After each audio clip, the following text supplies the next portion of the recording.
Now, turn down the lights. You're listening to Somewhere in Dreamland.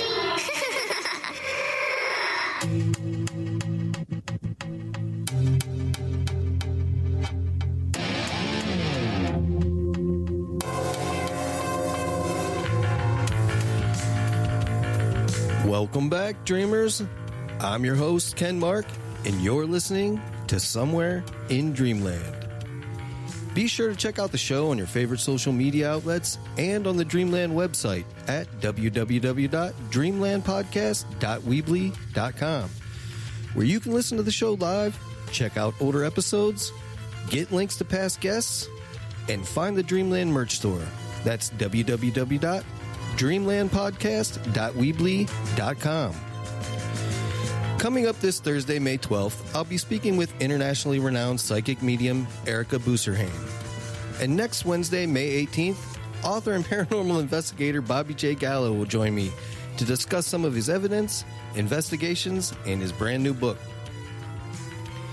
Now, joining us tonight is author, researcher, podcaster, paranormal TV personality, Mike Ricksecker.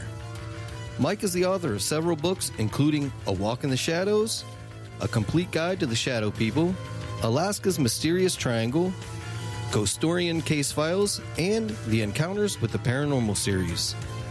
Along with this, Mike has appeared on multiple television shows and programs as a paranormal historian, including Animal Planet's The Haunted, Travel Channel's The Alaska Triangle, Bio Channel's My Ghost Story, RenTV's Mysteries of Mankind, and he has also had the pleasure of being on Coast to Coast AM with George Noory.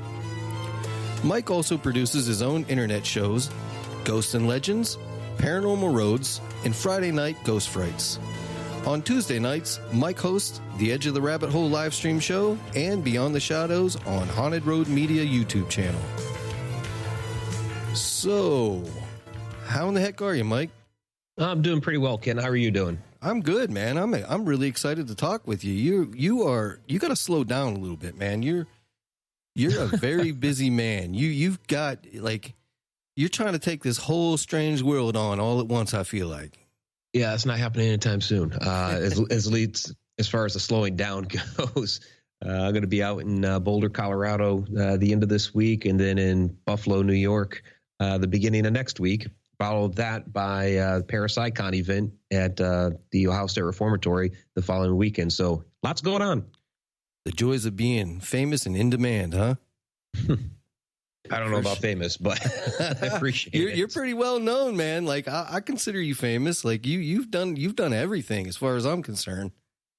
Thanks. I mean, I've done a few things, but yeah, it's all in that trying to a couple different things. Help people realize that they're not alone in this world. That other people have had these different experiences. They've seen these different things as well. And also that, the information and knowledge that we're gathering, we need to pass it on to the next generation, share that information. So that's really all it comes down to. So, yeah. Then I end up on shows like yours. So, well, hey, you're a good old Ohio boy, and that's my neck of the woods. And I know we were talking about it before the show, but it's nice to get somebody from Ohio on the show that is well rounded as you, man. I mean, it's really a cool thing to have somebody from my area that is so well represented.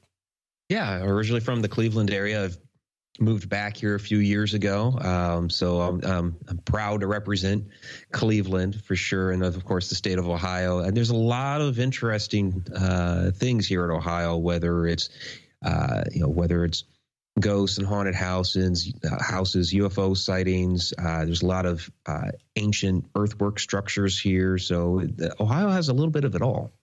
Yeah, I've heard it time and time again. It's one of the weirdest places in the U.S., man. It is a weird place. So it's that lake effect activity. It is for sure. That and all the cabin fever you get from being up there in the wintertime, right? It does get a little chilly, yeah. Yeah. I mean, we're just kind of now coming out of it, and it's almost the middle of May already.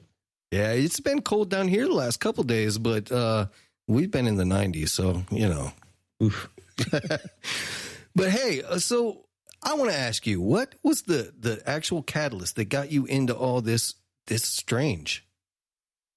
Yeah, like a lot of people, I had some experiences growing up.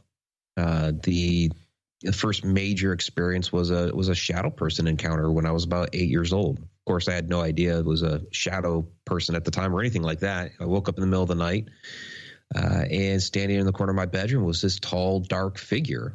I thought there was an intruder in the house. Somebody had broken in, and he was about to kill me because that's about what you think at the age of 8. I'd seen enough movies where I figured I had enough time to gasp, and I was a goner. Fortunately, I'm still alive to tell the tale, which is great. But it did do something very unusual and, of course, frightened me at the time. It approached my bed, and I'm trying to scream. My mouth opens up. Nothing's coming out, though, because I'm just too frightened. And as it comes over to my bed, it leans over, and I'm just staring into this blank black face. There's nothing there. No eyes, no nose, no mouth, nothing. He grabs me by the wrists, crosses my arms across my body, and then runs off down the hall, and of all places, into a closet. By then, I found my voice, found my legs, ran off to my parents' bedroom screaming about what had just happened. And I have very nice, kind parents, and they're trying to console me, calm me down, trying to tell me that I just had a bad dream. But I knew I was awake for this whole thing. I had some other experiences, and not in that house. It was, people ask me, well, was that a haunted house? It's like, no, this was just kind of a one-off. It was just one incident. The following house that we moved into, though, we spent 10 years in Massachusetts. Born in Ohio. At 3, moved to Massachusetts. At 13, moved back to Ohio, to Worcester. And that house that we moved into, the first few months, there was definitely something going on. And, especially those first few days, I'm unpacking boxes, putting things away. And I kept seeing this image in the doorway. And this kept going on where I'd, see this figure. It was more translucent. It wasn't quite, the same shadow that I saw when I was 8. And he was really fast because I'd turn and look and he'd go running off. And I finally ended up asking my mom about it after this had been going on for several days. And she admitted to me that she had also seen the same thing, but she didn't seem really concerned or alarmed about it. So I figured, okay, for one, mom just affirmed for me that I'm not crazy. So that's a good thing. And 2, she doesn't seem to be worried about it. So I got playful with the thing. I started calling him Tom, like Peeping Tom is the only time I'd see him. I'd say, hi, Tom. And off he'd go. And that lasted for about 3 or 4 months. And I just kind of chalked it up to something there was there in the house. Was checking out the new family, deemed that we were okay. And it just went about its business. So yeah, it was kind of those experiences there and some others along the way that really kind of catapulted me into this. All right. I do want to circle back to that. I know that you went into the Air Force. Is that correct? Yeah, straight out of high school. Like 2 weeks after I graduated, I was in boot camp. Well, thank you for your service, first of all. Thank you. Second, you went basically from boot camp to down in the South to Alaska, right? Yeah. You trained in Texas and Mississippi in the heat of the summer, and then they shipped me to Alaska. That kind of figures, right? Yeah, that's a big change there. Yeah, because I got off the plane November 1st, 1992, and there was already a bunch of snow on the ground, and yeah, it was quite chilly. So it was culture shock going up there. Yeah, for sure. But that kind of woke up your weird side too, though, didn't it? Well, yeah. I mean, there are a number of things that I saw and experienced up there as well. It was something I, distinctly had an interest in. And even, when I was in high school, I had my first little paranormal investigation, not knowing that's what it was. But there are a lot of bizarre things that happened up there. I mean, first, you just have all the natural things that are going on. Of course, it's extremely cold, but a volcano had just recently erupted, so there's still ash falling from the sky when I got there. A lot of earthquakes. There's one that was like 6.8 or something like that. Wow! Not long after I first got up there, and it sounded like a cannon going off. I'm in my dorm room, and all of a sudden, boom! Right in the middle of the night. And, I'm in Alaska. It's just after, the fall of the Soviet Union. And that's really, just across the water from us. So it's like, is a military base. It's like, what's going on here? But it turned out to be an earthquake. And then that spring, there's an airplane taking off from the Anchorage airport, and the engine fell right off the thing. It fell into a supermarket parking lot, which was absolutely bizarre. Everybody was fine. Nobody got hurt. But it's just strange things like that. And then the one building that I ended up in for a couple of years, we're in the basement communications center, which is, it's a secure facility. And we were seeing shadow entities all over the place down there. You couldn't, it was kind of in whispers that we would discuss it and talk about it, because if you talked about it too much, you didn't want to find yourself down at mental health. Right. So, but there was a lot of shadow activity down in that basement. Interesting. And I consider you like the world's foremost expert on shadow people, first of all, but you're also quite the expert on the Alaskan Triangle too, aren't you? Well, I guess you could use that term. I don't. And I spent a few years up there for sure and experienced some of the activity. And, it really kind of, in a way, landed in my lap a few years back when they were first putting together the Alaska Triangle television show. And they had contacted me, actually not about anything that I had put out there regarding Alaska. They actually contacted me about a video that I'd produced about portals and vortices and supernatural activity that happens along ley lines and things like that. So they wanted to talk to me about that type of phenomenon. So we get together on a call like this, and we're just chatting and going over some of the different phenomenon. And then in the conversation, they asked me about, well, what do you know about that type of activity happening in Alaska? And so I immediately said, well, there's that phenomenon that they call the Alaska Triangle, which is like Bermuda Triangle type activity up in Alaska. And they started laughing, and they said, that is actually the name of our show, the Alaska Triangle. Oh, so it was like perfect fit. Once I started talking about, I was stationed up there and all that. So, so that experience with the television show, as they flew me up there and we're doing all this stuff on the side of the mountain, that really inspired me to do a deeper dive into everything that has been going on up there. And of course, now I have the book, Alaska's Mysterious Triangle. Yeah. So what cities make up the 3 points of the triangle? And do you happen to know, like, roughly even what the dimensions of that triangle are? Yeah, it's roughly Juneau, which is the southernmost point there, to Anchorage in the middle, and then Yukiavik, formerly known as Barrow, at the top. Roughly like 180,000 square miles, but with any of this triangle phenomenon, Bermuda, Alaska, the Dragon Triangle near Japan, Lake Michigan, Bridgewater, all those, we call it a triangle, but really it's just good branding.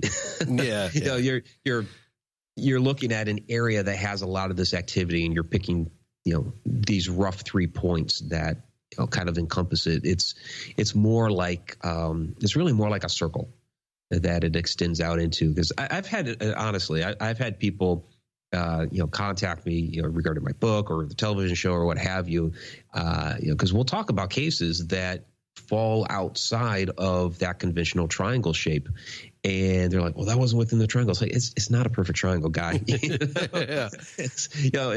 It's what we call it. It's a rough area, but it's more like a big circle. I mean, you're thinking like there's an epicenter to this activity, and it spreads out from there. Okay. Now, there are a hell of a lot of people that go missing in Alaska and that have gone missing in Alaska over the past 30 years. I think it's something weird like 16,000 plus, something like that. Yep. And that pretty much far exceeds the national average for sure. In your opinion, what the heck is going on with that? Yeah, it's really bizarre. You're right. It does exceed the national average. Even for some of the bigger states like California, New York, what have you, they have a lot bigger population. That's a big number for them. And, Alaska has is much more sparsely populated. It's around the entire state population has around the same population as San Francisco. So, wow. So it's crazy. And some of those people that go missing, people get lost in the woods, they get mauled by a bear, never to be seen again. So people get kidnapped. Those things happen. But this is a very, very high number. And some of these people go missing right in broad daylight in front of other people. Probably one of the more bizarre cases was Michael LeMaitre about 10 years ago during the mountain marathon race. He's racing a marathon. You go up and down these different hills around Seward, and he's going up the hill. He's perfectly fine, and he never came back down. In the middle of a race, he just completely disappeared. They sent all kinds of people out, scouring the area. Nothing was ever found. No idea what happened to him. We see the same thing with, airplanes.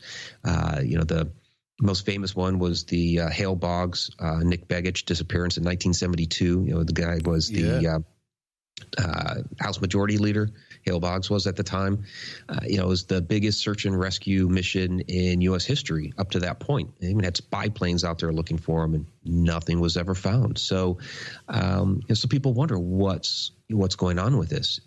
Why is this happening? So we know that with these triangle areas, you have that bizarre electromagnetic activity that will start interfering with guidance systems, navigation systems, compasses, things like that. So it could skew people severely off course. There have been some very, very tragic accidents in which we have found the wreckage in which things like that happened. The what we call the Alaskan Titanic, the Princess Sophia sinking, that's kind of attributed to, the triangle interfering with the navigation systems on that.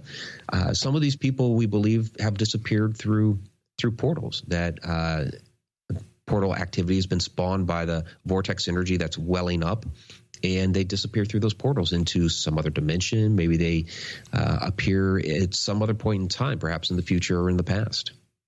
Yeah, that's that entire subject is something that really, really interests the heck out of me, man, because even we spoke about Steve Stockton. He writes about, strange disappearances in national forests and stuff. And it all seems to just be so insane that somebody can go missing and then, the ones that are found in the weirdest ways, like strange ways. And it makes you wonder, doesn't it? Like, what is really going on with that? Are they stepping through a portal? Are they, I don't know. It's just an insane thing to think about. It really is. Yeah. Some people that, have been found, they'll say things like, well, I just stepped off the path for a second and I turned around to get back onto the path, and whatever it was that diverted their attention. And they turned around to get back on the path, and they could not find the path again. And they claimed that they had not gone that far. And all of a sudden, boom, they're wandering out there somewhere. So, with this, presumed portal activity, you look at a case like Bruce Gernon from the Bermuda Triangle, where he had flown through what he calls an electronic fog, and it turned into a funnel. And within 3 minutes, he had flown 100 miles. So basically, he had been transported from where he was in the Bermuda Triangle all the way to Miami in a really, really short period of time. And he's like, it's not like the plane accelerated any faster. It just was, I was here in one place, one moment, went through this tunnel, this electronic fog, and boom, all of a sudden Miami was below me. So, that could be what's happening in these cases, that people are stepping through these portals, not realizing it. And all of a sudden, boom, they're in some other place in the forest. Well, if that is true, that would explain time slips, time travelers, a lot of different things, man. Yeah, the one that I like talking about is, and I do really enjoy the topic of time slips, but presuming that some of these different airplanes have traveled through a portal into another point in time. One of the big cases, in 1950, the Douglas Skymaster airplane that went missing. It was a fine day. It was in January, but it was a fine day. And as it was crossing over into Yukon territory, poof, the thing just suddenly goes missing. Again, a huge search and rescue mission. Nothing was ever found from it. One of the ideas, of course, is that it flew through a portal. So one of the things that I've kind of followed up on that with is like, okay, if it went through a portal and it went to another point in time, let's say it went, 500 years in the past. Well, if it appeared 500 years in the past, what would the natives in that area think of this airplane flying overhead. They would have no context for it. They have no idea what an airplane is or a flying machine or anything like that. They would relate it to some sort of giant bird, something very, very loud. And so you start getting into the idea of, are some of these Thunderbird legends that have been passed down by the indigenous peoples over the years, are some of these actually sightings of airplanes that have passed through portals? I mean, that would definitely explain why they call them Thunderbirds, because it would be louder than any bird they'd ever heard. Right. And huge. And, on the other hand, that could explain some of the large bird sightings that we have today in the United States. Maybe those birds on the other side are coming through a portal and we're just seeing them briefly and then they go back. I don't know. Yeah. Some people, put that theory out there about, even things like Bigfoot and what have you. Of course, ancient astronaut theorists will say that, some of the, some of those sightings by the indigenous peoples of different creatures over the years are actually some form of extraterrestrial. And it very well could be. Yeah, it's crazy to think about. What about the indigenous people in Alaska? What do they, the native people, what do they think that, what do they think? Do they have their theories? Because this strangeness isn't something that just started when we got airplanes or when, right. When people started moving into Alaska for whatever reason. It had to have been going on before this, right? Yeah, absolutely. And with the indigenous folk, and I've talked to several of them, especially since the publication of the book, is that this. It's funny because we kind of debate it, and we have your skeptics that kind of try to do battle with you over these different topics and what have you. But the natives are like, well, this is stuff we've been talking about forever. The idea of portals and strange activity and all of that. We've been talking about it for centuries. The idea that people are passing in and out different planes of existence, that some of these different creatures are roaming around in the forest, that things come down from the sky onto the land. I mean, they've been talking about it forever. And we're just now catching up to them, really. Wow. Well, that's good to know that, that's a little bit of backing to everything right there, that if those people have been there and seen that and have their own ideas, then that's a little bit of more validity, Yeah, they absolutely have seen and experienced things. Again, they're going to put it into the context of their surroundings and what they know and what their knowledge was at that particular point in time. So it may come down as as a Thunderbird, or like the Kushtaka is an otter man. Well, half man, half otter sort of thing. What was that they actually saw? We don't know, but that was the context that they were able to put that into. And so there was definitely something going on, and they've maintained those legends. Or when people, disappear. I mean, because that happened all the time back then too. So they had their different legends, or stories of the little people or giants. Those are very prevalent up in Alaska as well. Okay. What about UFO sightings? There's a lot up there too, right? Because I know, at one point in time, Nome, Alaska was like the abduction capital of the world, I think. And are there a lot of UFO sightings up there as well? Yeah, there's definitely a lot of UFO sightings. In fact, when I was talking about the missing Douglas Skymaster, some people attribute that to UFO intervention, because a couple days beforehand there was a significant UFO sighting down in Kodiak, Alaska. The Navy was involved with that. And then a couple days after that plane went missing, there was another UFO sighting near Elmendorf Air Force Base. So you have a lot of these sightings that seemed to be right there in proximity with some other things that happen up there, whether it's whether somebody goes missing, or there's a sighting of something else that's strange. So yeah, the most famous would be the Japanese Airlines one in 1986, where this object was following the plane for quite some time. Air traffic control was able to track this thing, and it was really a big deal. The FCC ended up getting involved in it after the fact, and they were trying to do their investigation. And as the FCC was doing this, all of a sudden the CIA got involved, and they kind of put the kibosh on the whole thing, which was unfortunate. There was some big meetings, CIA, FCC, the Reagan administration had a scientific team that was in there to go over everything, and they apparently were very, very interested in this case. But yeah, the CIA put the clamp down on that, and that was it. You heard no more about it, but it still stands as one of the biggest UFO sightings to date. Yeah, because the captain of that flight was like a really, really well-known pilot. And I think it was 1628, flight 1628, something like that. Yeah, 1628. Yep. And I've seen him in interviews after the fact, and he's staunch in it, man. He saw what he saw, Yep, he did. He produced all kinds of drawings of it. And you're right. He was very well-known, respected airline captain. He had never spoken about something like this before. He'd been flying for decades. He had a military background. He was very, very, very well respected. And then all of a sudden, he has this sighting. He's just telling me, this is what I saw. This is what was going on. And of course, you have those people that doubt him, but he's always been steadfast on what he saw. Yeah, for sure.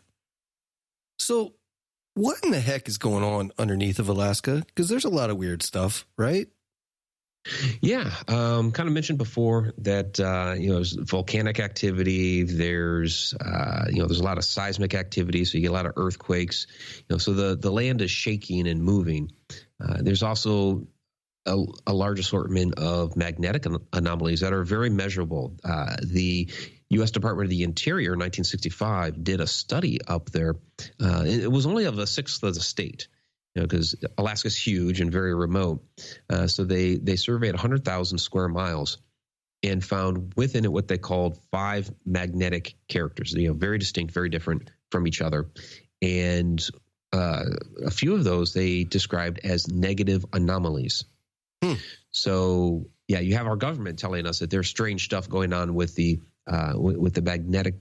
magnetism there in Alaska. So you mix seismic, volcanic, magnetic, and then of course the solar flares that are bombarding the area.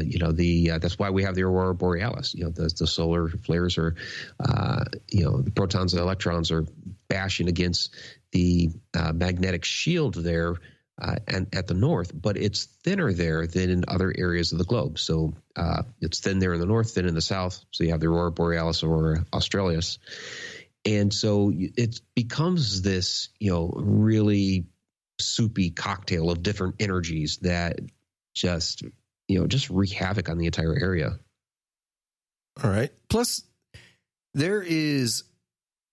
I know that there's something going on with either a dark or a black pyramid up there that some people say is claimed to be underneath of Alaska. What do you know about that?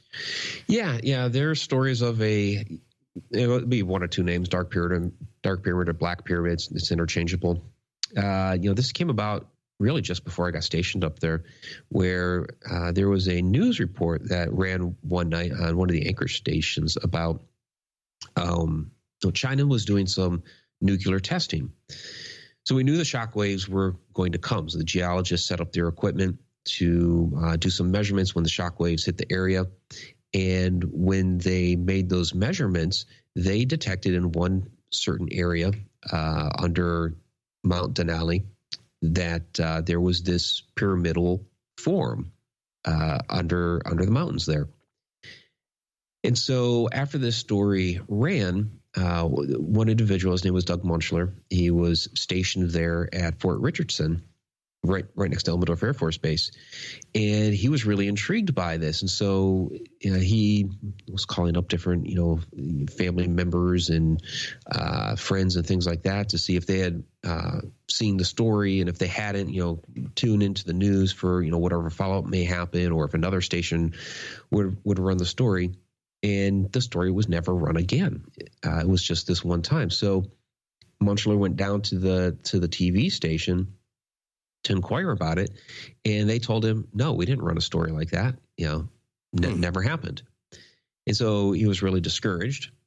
He was walking out of the building, and there was a junior staffer that pulled him aside and said, well, actually, we did run that story, but there were a couple guys that came here a few hours ago and confiscated the tapes.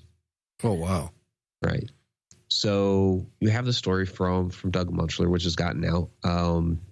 Linda Moulton Howe has done a number of interviews with him and has some more information on that on our Earth Files site.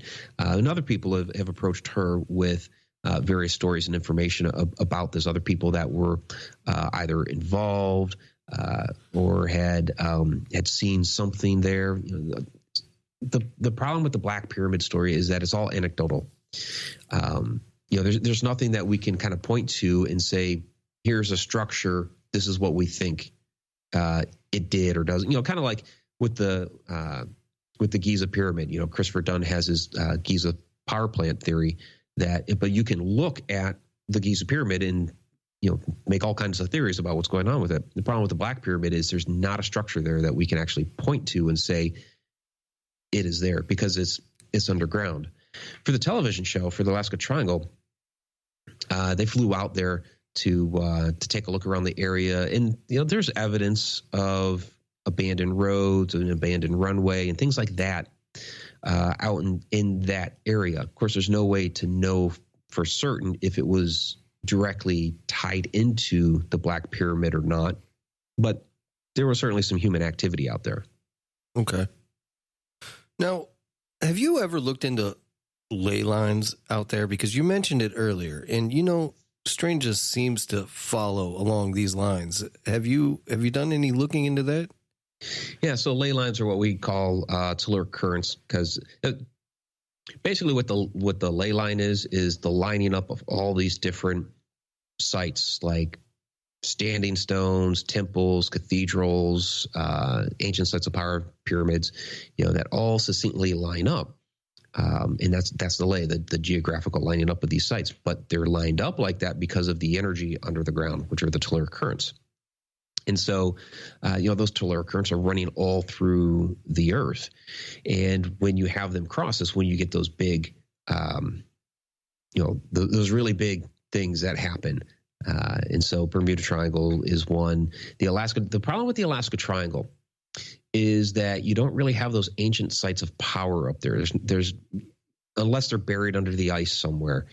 You don't see standing stones or temples or things like that are built on these things because it's just been such a remote area.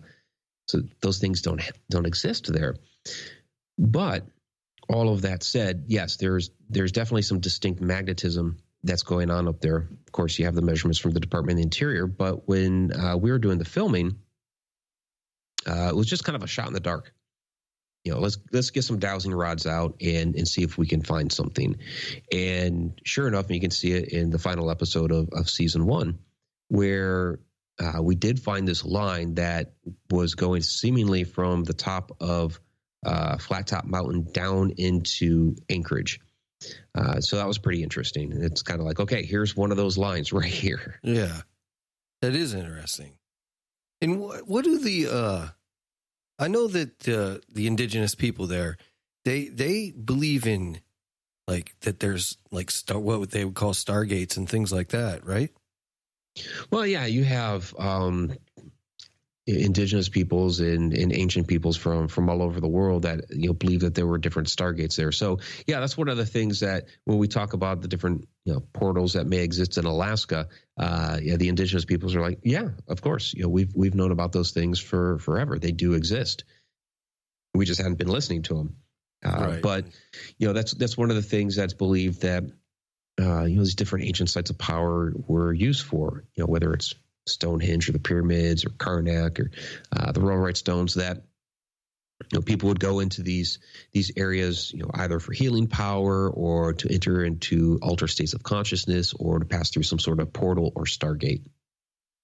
Okay. And there are stories of giants being under the ice and giants being found in Alaska. That blows my mind. Yeah, unfortunately, there's always been that big cover up with giants here in America. It always seems like the Smithsonian would get a hold of some artifacts and then they would suddenly go missing. The same thing with Alaska. You can see the records that, okay, this very large set of bones or skull or whatever was checked into the Smithsonian in 1931 or whenever it was, or 1922, whatever. And today you can't find it. It has gone missing. And the Smithsonian would just say, well, we don't know. Okay, well, maybe the people today don't know, but somebody back then sure knew. But if you look at if you look at the native legends, for one, you can see, you can find newspaper accounts where they report, the finding of these different bones. But if you go into the native Alaskan legends, the stories that have been passed down by the Inuit, they absolutely talk about giants. And some of them are very, very interesting, where they were talking about giants coming over from Siberia. So in my book, Alaska's Mysterious Triangle, I started exploring a little bit the Denisovans that we know existed there in Siberia, and they were supposed to have been people of bigger stature. So were some of these Denisovans crossing over into Alaska when we had the Bering land bridge that was exposed at one point in time? As we know, people did migrate across that. So did the giants do that as well? And what I found really fascinating was, as you go through this one account, it was a giant handwritten book put together by his English name was Michael Kazanuk, but he was a native Inuit. Very, very broken English, but he wrote handwritten 500 pages of different legends and stories from his people. And several of those were giant stories. And in this one, he talks about, the giants, mating with, regular humans and the type of offspring that they would produce. And it's like, you're reading it and you're like, wait a second. This is like the story that we hear of the Nephilim. Exactly. So it's like, how in the world did that story get all the way up there in Alaska? So things like that are just absolutely fascinating. That is fascinating, man. Definitely. So out of all these stories and the strangeness that you've collected coming out of Alaska, what is your favorite story? Oh, geez. I know, because that one's a favorite. The missing airplanes are definitely some favorites. And then there's just some tragic ones with, some of the different, like the Princess Sophia, that sinking. One that's actually fascinating is, we did not cover it on the show. If we get a season 3, I hope they do. But that was the Clara Nevada, because this is a ship that it was really like its whole life as being the Clara Nevada was like a complete train wreck. During that time when they had the Klondike Gold Rush, they're pressing all of these old ships into service again. And the Clara Nevada was one. It was previously named the Hassler, had been decommissioned. And then when they just were getting whatever boats they could to run people up and down into the Klondike area, they just dragged this boat up and renamed it the Clara Nevada. So it's really, they say it's its maiden voyage, but it really wasn't, because it had already been pre-existing. So just every port that it would get into on its way up to Alaska, it was like, crashing into the docks and hitting other boats. And it's just insane.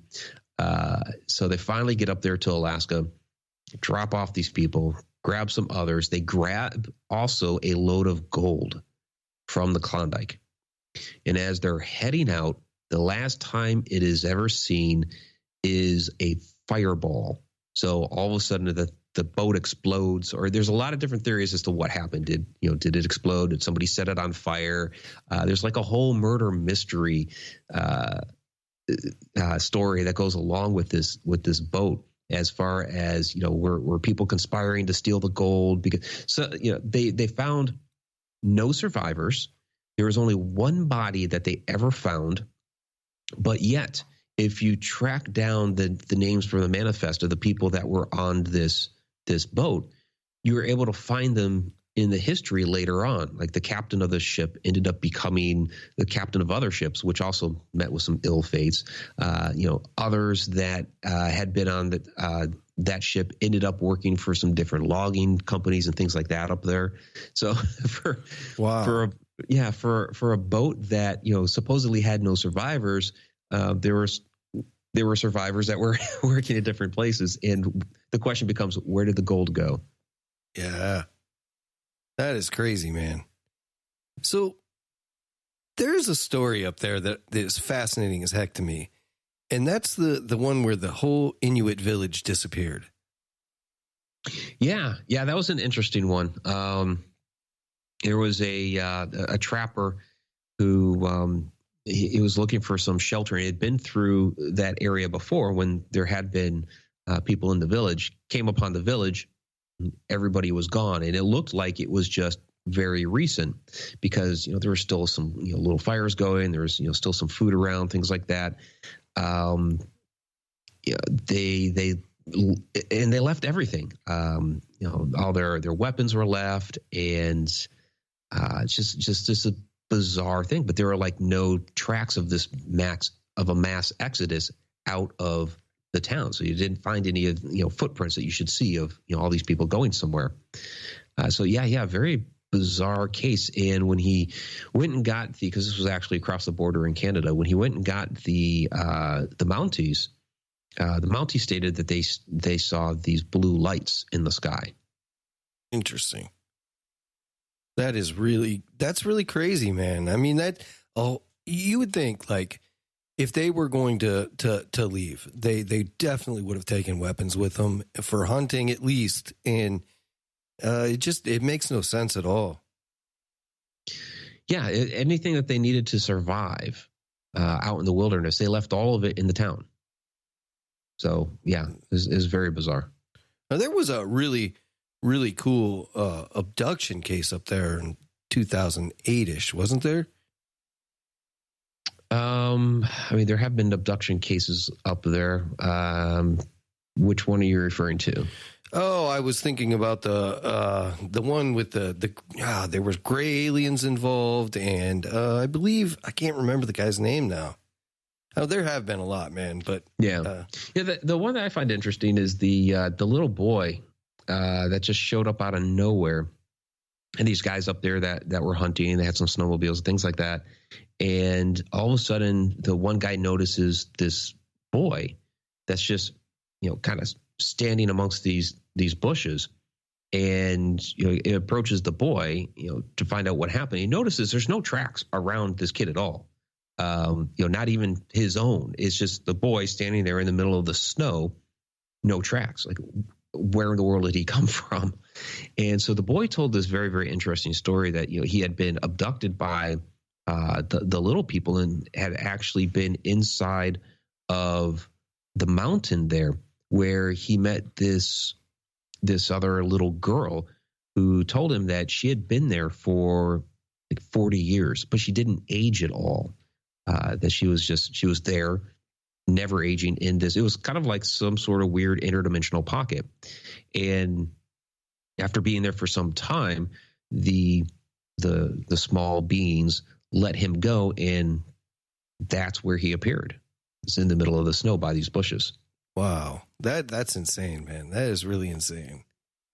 So if we take all this stuff and we put it in a bag and we set it aside, on top of all this strangeness, we also have the High Frequency Active Auroral Research Program up there, or HARP, right?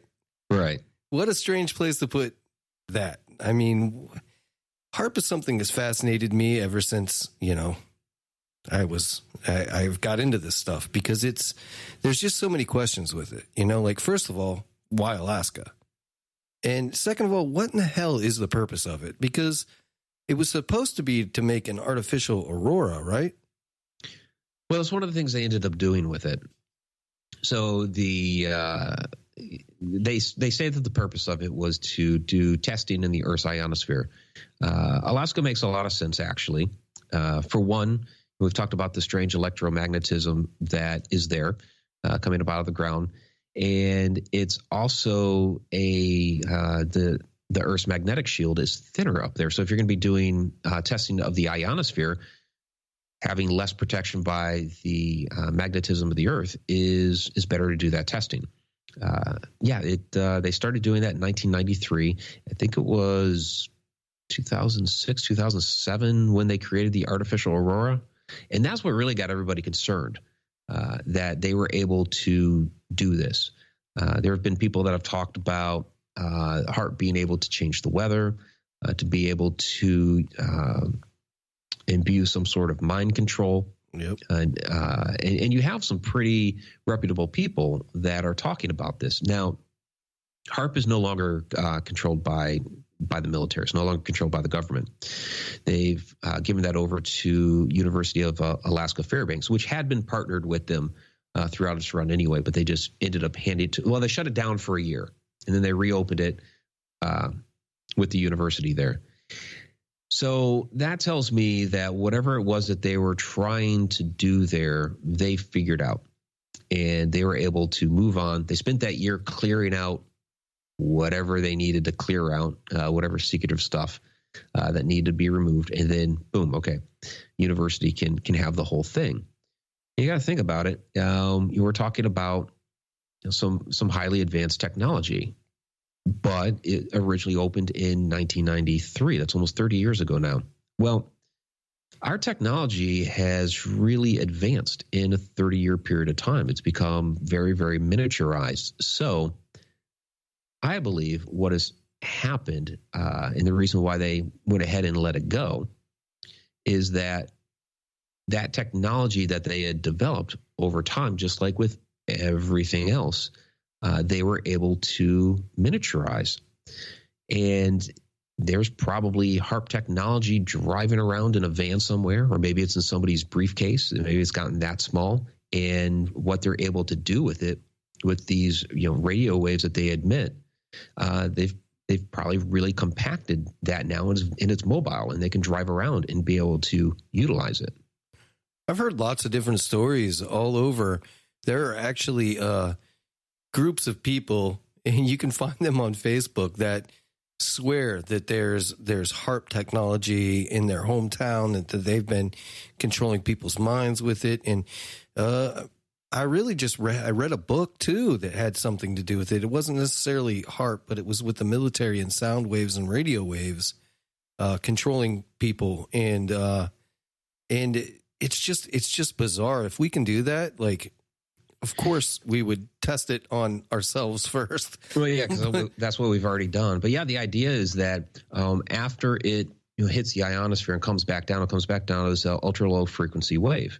And depending on how you tweak that wave, it can, now it's not going to speak specific things to you. Like, it's not going to say, okay, I want you to, go drive your car right now, or I want you to go and, I don't know, mow your lawn or whatever.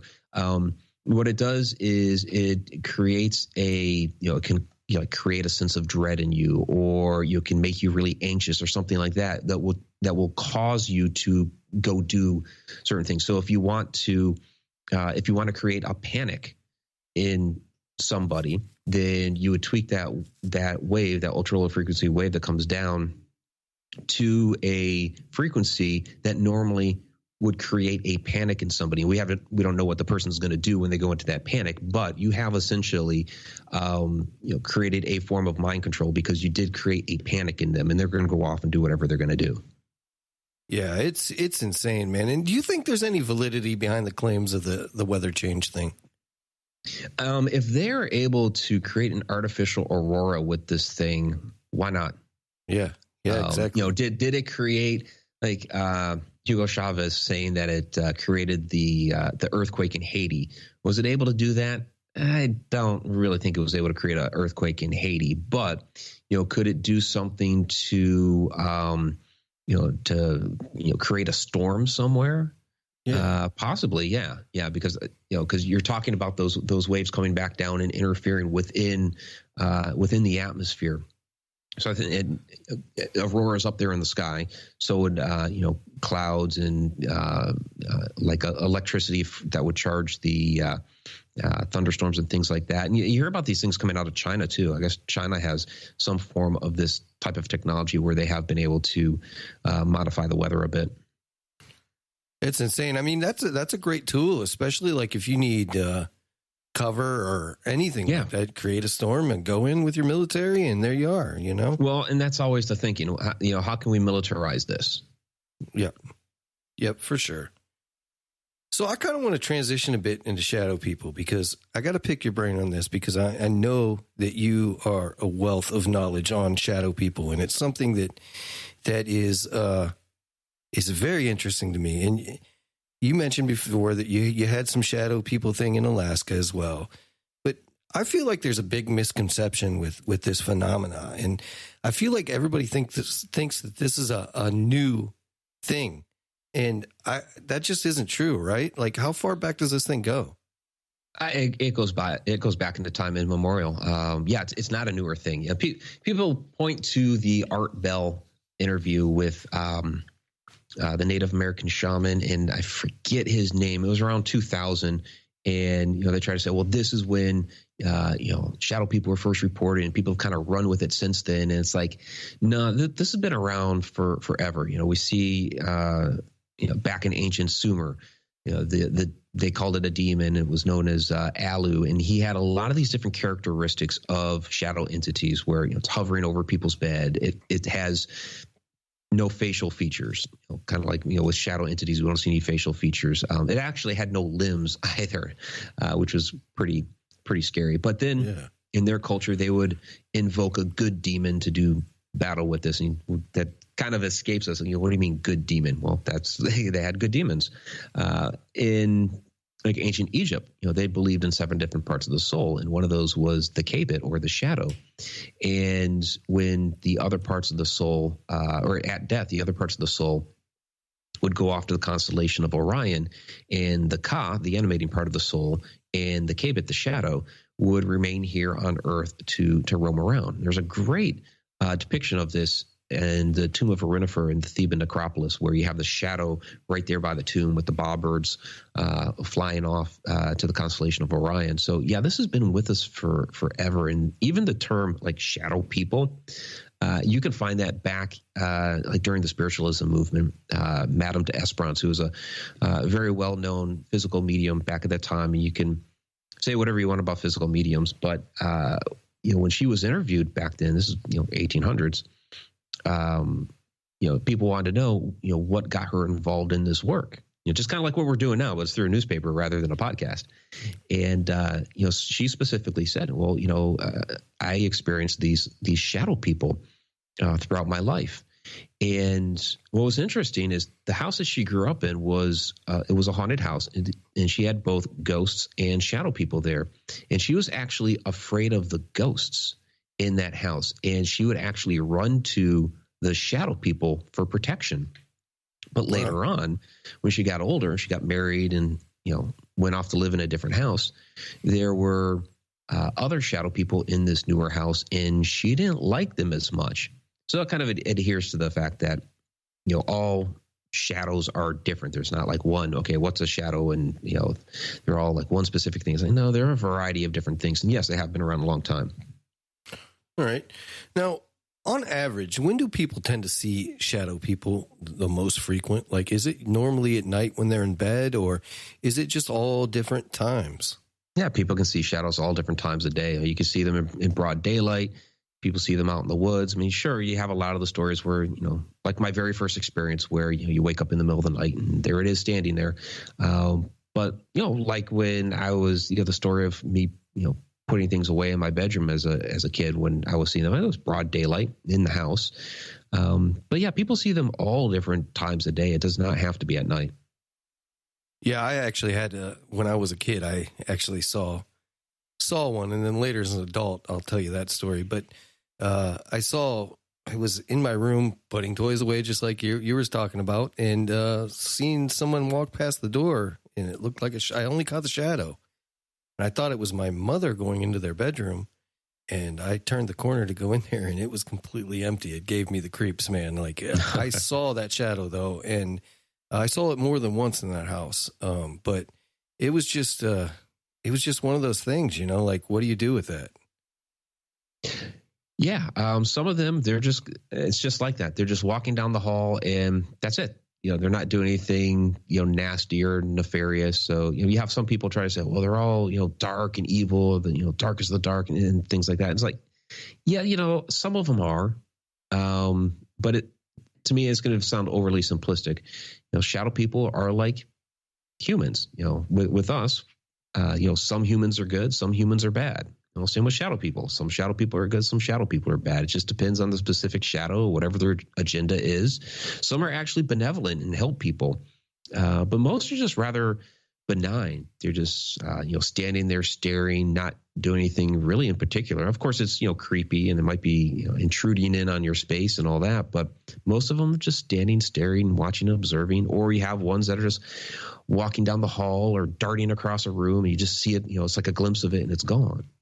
Yeah, yeah.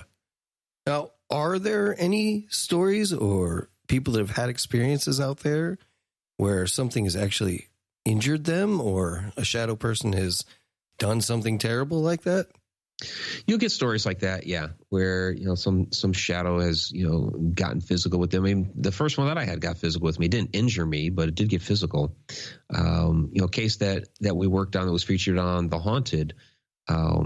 This thing was a red-eyed shadow, and it's the nastiest case that I've ever been on, and it was terrorizing the adult daughter of the house, terrorizing the cat. Other members of the household had seen this thing, was scaring them, and when we did a cleansing of the house, which we filmed and ended up being a part of the show, we had demonologist Carl Johnson out there helping us out with that.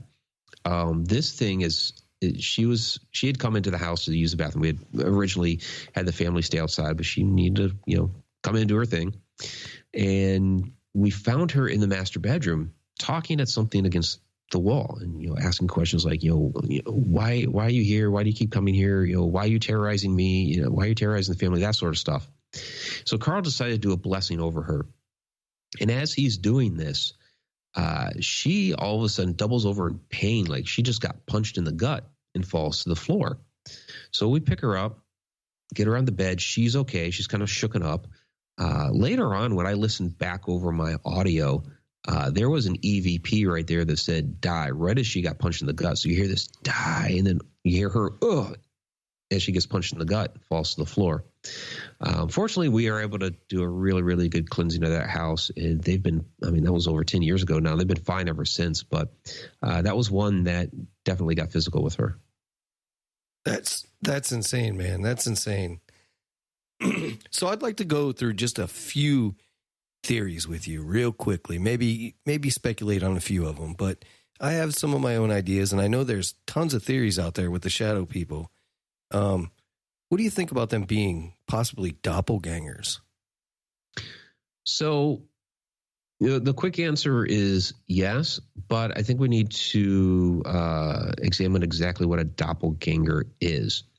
Because, we have the classic, doppelganger, evil twin. It's, something that looks like you and is going to do, nasty things. And that's kind of a legend and lore that's been passed down over the years. But when we look at actual doppelganger accounts, when somebody actually sees themselves, it's very, very different.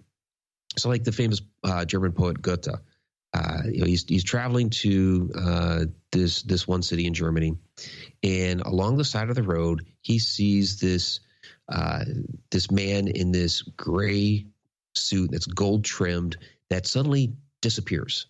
And he was like, what in the world was that? Because he just right in front of him, this guy disappears. Years later, he's traveling down that same road in the opposite direction, and he looks down and he's like, oh my gosh, I'm the guy in the gray suit, because he's wearing it, the gray suit with gold trim, and realizes that he had actually seen himself at another point in time. So it's a doppelganger story. A really fascinating one that was related to me last year was this young adult guy. When he was a child, he had walked into the kitchen, and there by the kitchen table was this tall, dark, hooded figure that we would think of as a hooded figure, shadow person. Scared him to death. He was running out of the kitchen. Years later, he's in the kitchen. He's by the kitchen table making a sandwich, and he's wearing a hoodie. And all of a sudden he notices somebody standing there in the doorway.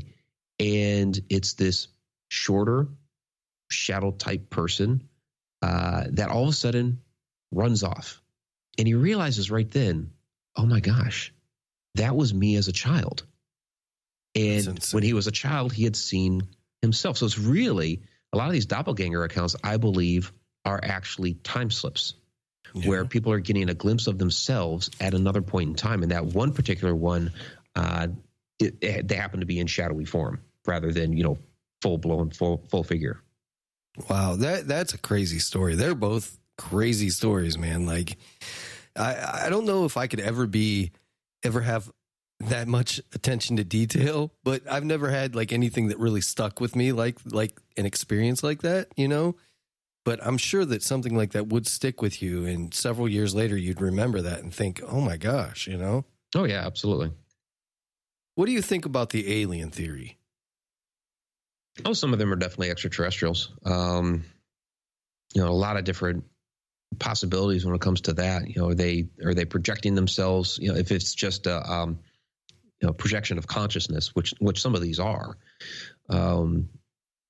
Is that projection coming off as a shadow?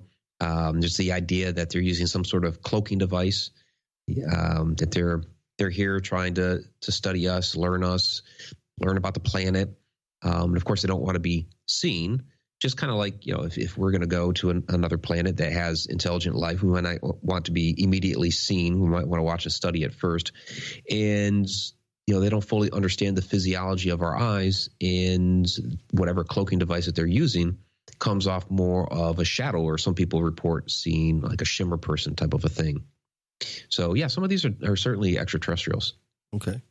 I'm sure like some of the cases that happen at night get chalked up to sleep paralysis. I'm sure you've been heard about that, I don't know though. I really think that sometimes people are really seeing things, but I think people are quick to say sleep paralysis with a lot more than what it is. Well, I mean, sleep paralysis is a real biological phenomenon. And yeah, we do see that in both ET and shadow person cases. But yeah, unfortunately, the medical community is tried, has tried to say that, when we wake up and we see these shadow entities, that it's just a hallucination from our dreams, and that the sleep paralysis is one of those things aiding this hallucination. And I have a lot of problems with that. For one, like we've already talked about, we see shadow people all different times of the day. It's not just at night. We'll see them in broad daylight. There's a shadow. But also the idea of it being a hallucination. Well, why is it? If it's a hallucination out of our dream, why is it always the form of a person? Because we dream about all kinds of different things. We could dream about, trees and bushes. They might be in our dreams, motorcycles, planes flying overhead, all kinds of things like that. I've had dreams of being on stage with Motley Crue, and I've never woken up to, 10,000 people in my bedroom with the pyrotechnics going off. It would be fun. It'd scare the hell out of you, for sure. Oh, yeah, sure it would. But it would still be fun. But that doesn't happen. People wake up and they see this figure. It's never all these other different things out of your dream. So here's what I believe is happening. And I've experienced real sleep paralysis, so I am coming from experience. But I believe it's two different phenomena that are happening at the same time. And people who have had small children will relate to this. So, small child wakes up in the middle of the night, they've had a bad dream, or they need to use the bathroom, whatever it is, and they come to your bed. Most of the time, they tap you on the shoulder or shake you awake, and you find out what's going on, and you go take care of it. But sometimes, and my youngest son Cameron was always notorious for this, sometimes they'll just come into the bed and stand there and stare at you and do nothing. But you still wake up, and I would wake up and be like, oh my God, Cameron, what are you doing? Like, I had a bad dream, or I need to use the bathroom. Okay, fine, let's go take care of it. But what was it that woke me? Well, we each have a toroidal field of energy that extends out from us several feet. Heart Math Institute has done a lot of great research on this. And what happens is and we all have this, when somebody's energy passes into yours, you feel their presence there. And, you could have your back to a doorway, not hear a person walk into the room, but all of a sudden you feel somebody's here and you turn around and boom, they're there. It's because you felt their presence. And that's what's happening. That's what would happen with Cameron, is I would feel his presence. His field of energy would cross into mine, and I'd feel that, and it would wake me up. Well, I think that's what's happening here with these shadow entities as well. They also have their own field of energy. And what's happening is you're feeling their energy in the room. You're feeling their presence. That's what's waking you up. And sometimes, it's not every time, but sometimes we have that sleep paralysis that is also happening at that time. And, it ends up becoming this just this domino effect, because, you wake up, you're paralyzed because that's natural biological phenomena. You see this shadow standing there, which usually when you first see it, you're thinking somebody's in the house. There's an intruder. So your adrenaline starts kicking up. Okay, who is this? What are they doing in my house? And then it's just, this hole that you fall down as your adrenaline starts to race and rush and you can't move, and there's this thing or person that's there. So yeah, I think that's what's going on. Okay. But what about tulpas? Do you think some of these things could be tulpas? Well, I would say Walter B. Gibson and John Keel believe so. So yeah, the tulpa, sentient thought form that is manifested. So interesting tale. It's in the Mothman prophecies, which it has nothing to do with the Mothman, but it's right in the first chapter. And Walter B. Gibson, who under the name Maxwell Grant, wrote the Shadow pulp novels from the 1930s, and it became the radio show. The Shadow Knows, very famous back in the day. Oh, yeah. And he would spend all day and night writing his stories in his house in Greenwich Village. Well, he ended up moving out of there some years later, and people that moved into that house started experiencing this shadowy being with a hat that they would a lot of times see in the hallway, but other places in the house as well. Some paranormal investigators had gone in there and trying to figure it out. Some were trying to say that, well, maybe it's a Revolutionary War soldier or something like that. But both Gibson and Keel came out and said, well, no, actually what this thing is all that energy that Gibson had put into creating this shadow character manifested itself into a form and is there in the house now. So what we're actually seeing in that house, this shadowy form with the hat, is actually his shadow character from his novels. It basically, projected out of his mind and became a sentient being. I believe that could happen. I really do. I think that if you put enough energy into something that you can manifest it like that. Absolutely. I've got a theory. My theory, and I'm sure you've heard it before because I'm sure that you've gone through all this, but what if some of these shadow people are either someone having an out-of-body experience or even astral projecting? Because, we often, like, people astral project and don't even know it when they're sleeping at night a lot of times. What do you think about that theory? Well, yeah, that's kind of one of the things I was talking about there with the ETs. That some of them, know how to project their consciousness, and they're highly more advanced beings than us would know how to do that. Not just across the country or what have you, but across the cosmos, across the universe. But when it comes to humans, this is an example I like to use.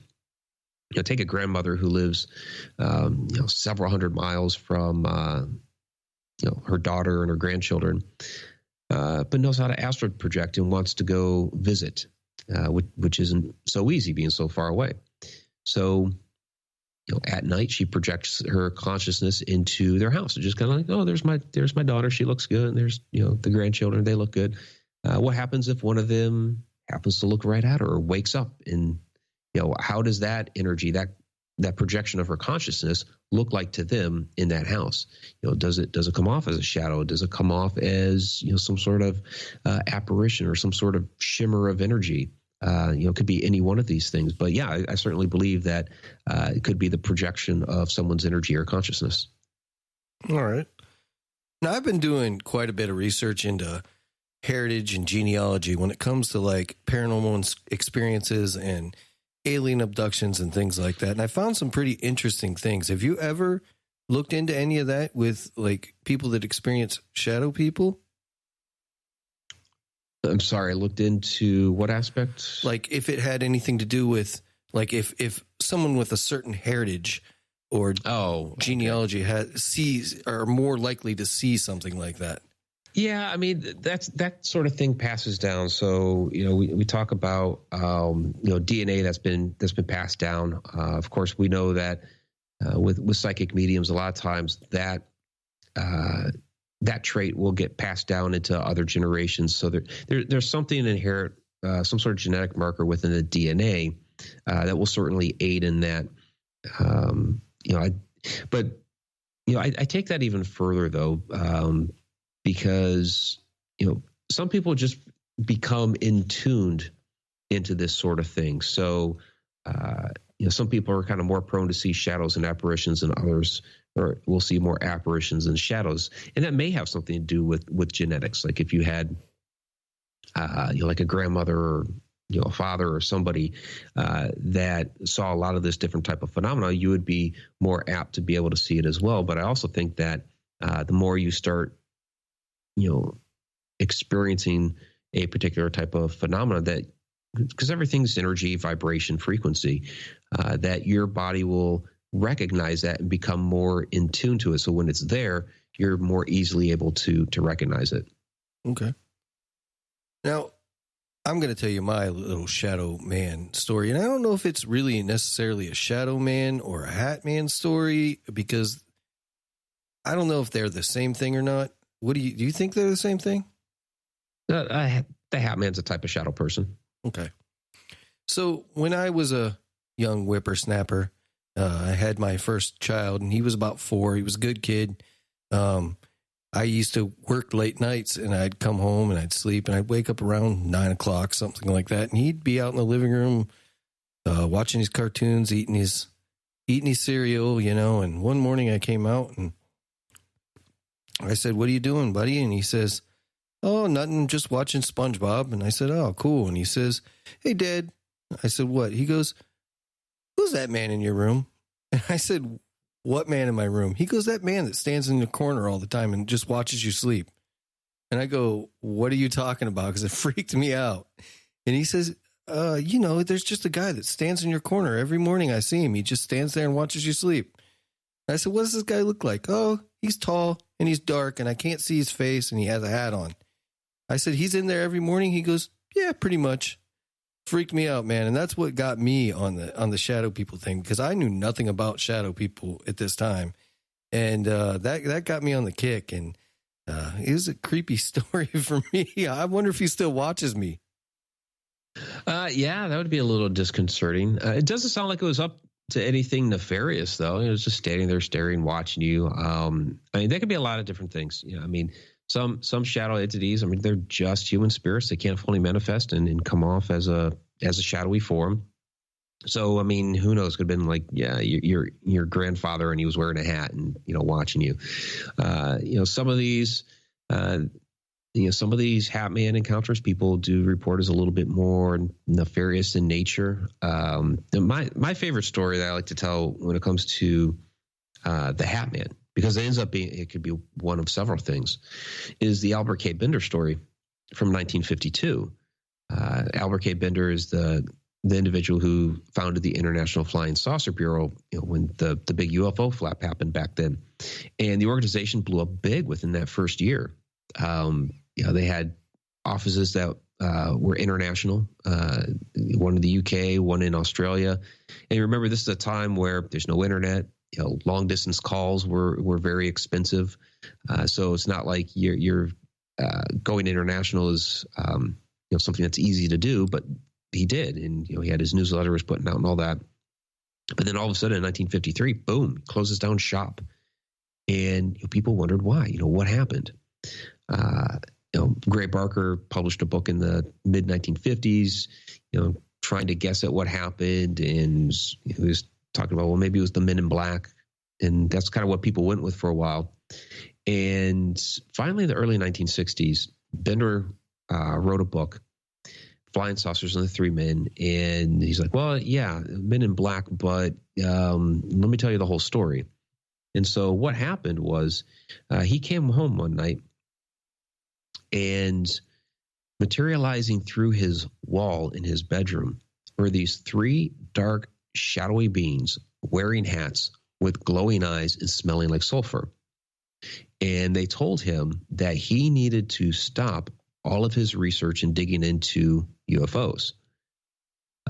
And, I hear that story, and it's like, wait a minute, this is a shadow person experience. You got they're dark, they're shadowy, they got the hats, all that stuff, glowing eyes. This is a shadow person experience. Bender said that it was an ET experience, that these three guys were extraterrestrials. He talked about they had a facility down in Antarctica where they were harvesting resources, and they were doing this over a period of 15 years. He was not allowed to say anything until they finished up and went off. And that's why he was coming forth. Other people heard the story, and of course they said it's the Men in Black. So it's almost like, depending on which lens you look at the story through, you could say, well, they were shadow entities, paranormal. They were extraterrestrials. They were Men in Black. So it's like, at that point, it's like they're almost kind of one and the same thing.